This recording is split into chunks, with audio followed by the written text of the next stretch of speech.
For the stem, I'm using a cinnamon stick. This is a fake cinnamon stick I got from Hobby Lobby. I wouldn't use real cinnamon. Well, maybe it's real. I don't think it's real. I'm pretty sure it's fake. But it smells like cinnamon. So what I'm going to do is push it into the center. It doesn't matter if the top ends up being the bottom. Just whichever one you prefer.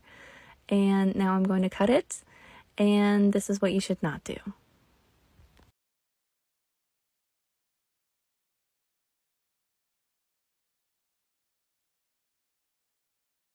In case you're wondering, it flew across the room behind a piece of furniture and I still can't find it. So we're going to try this again. This time I'm going to be a little bit more gentle with my cutting.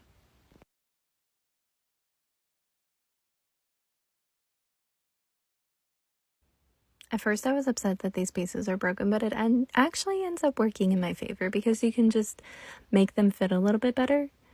And yeah. There we go. So you have the option of using hot glue to secure it in place better. If you plan on selling them, I would add hot glue just because it's better. I've burned myself one too many times, so I'm just going to stick it in there and call it a day.